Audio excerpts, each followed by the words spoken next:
We're down here in Souk at the Vancouver Island Lodge. We've brought together a group of First Nations as well as government and high-tech businesses from South Vancouver Island to look at how to deal with the problem of wrecked abandoned hazardous vessels. But we believe by facilitating the process where different interests can be in the same room, that answers can be found there. So we bring together community, we bring together suppliers, and we bring together government. And we develop a process together. It's incredible to have a group of people that are so passionate about our coastlines and so passionate to solve some pretty major problems, but also finding ways to empower the local First Nations to monitor and protect their own territories. With the information age, new technology, it's great that they could bring together certain aspects of technology that could be a tool for us in dealing with something that's been a problem for a long time. Vessels of concern is what the Coast Guard calls derelict vessels, or vessels that are in imminent danger of polluting. They can be vessels that have been abandoned. They could be on a beach. They could be on a mooring or an anchor. They could be sitting alongside a dock. There are not a few hundred of them, there are several thousand of them. There are over 2,500 vessels in the Vessels of Concern list.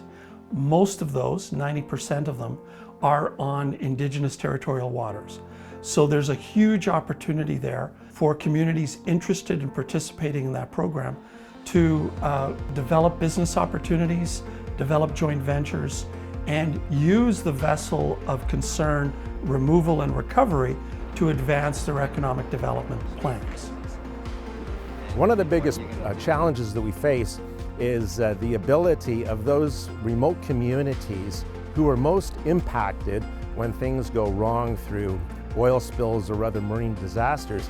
So by combining technologies and bringing together highly trained, motivated Indigenous marine teams together, we can really punch above our weight, bringing needed capability and capacity to improve overall spill preparedness and response in Canada.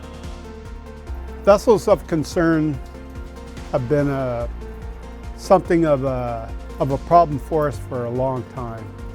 Anything that has any adverse effects to the environment, we need to deal with it. Thanks for joining us, everyone. My name is Brandon Wright. As I introduced earlier, I'm the founder and CEO. We started in the morning with Barnacle Systems, one of our high-tech partners, providing an overview of their technology and training for the communities. With this system and the Canadian Coast Guard's installation, they were able to see that over time. The Rapid Deploy came about after the Canadian Coast Guard called us one day saying that they needed to remotely monitor some derelict and abandoned vessels in Vancouver. We have an original product called Barnacle, and the Barnacle Rapid Deploy was an evolution of that original product. Barnacle Rapid Deploy monitors if the boat's sinking, if the boat's on fire, if there's been any sudden impacts, or if there's been an intruder on board. Every Barnacle has its own QR code. Not a marketer for Barnacle, but everything that the Coast Guard has needed it to do, it's done. And it saves a lot of money for us. You know, if we don't have to fly into or over or send a vessel in to check on a vessel that we know is of concern, we can use those resources, human resources or vessels, to do search and rescue or to do other kinds of important work along the coasts.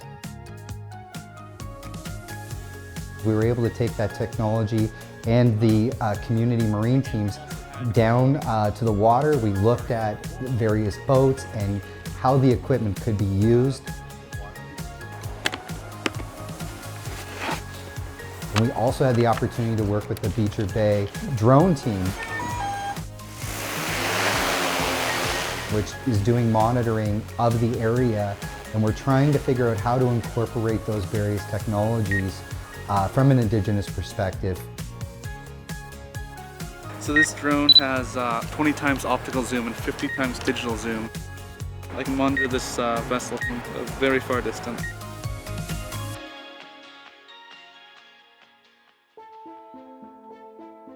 CANDO is about providing the tools and resources to communities to be able to self-determine the path forward in terms of community economic development.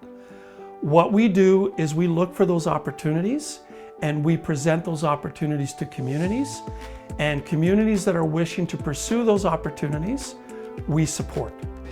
They really are an opportunity navigator. They are translating government speak into local community speak. They can serve as a bit of a translator of government requirements into practical opportunities for the nations. There's also a great opportunity to have interactive online, perhaps modules that the learner can get some base knowledge, practice, and sort of feel more prepared for the work that's going to be done. What we might see is a variety of options based on how remote the community is. Sometimes a back to basics kind of bringing it to that level where you can interact with hands-on resources, and other times having something more technology-based. So I think there will be a mix. I take things that Coast Guard does well, and I create the capabilities that we're trying to develop here in other countries with other agencies. For 2 days, I've been looking at a new way of monitoring and responding to vessels that are in some state that causes us some concern. For me to be able to deploy that capability, it's an opportunity for them to solve their problem. It's a potential for new business for Canadian industry, and to be able to partner with a First Nation in doing that is also super exciting. And I want to model that, if I can, into the programs that I run. Certainly what we've seen in the past 2 days is there's a level of excitement and interest. The next steps would be, let's develop the curriculum, let's test the curriculum, let's then start training the trainers, and let's send this across the country, build capacity coast to coast to coast, and sell this to the world, because there's vessels of concern and wrecks and hazards everywhere. The world could really be informed by projects such as this.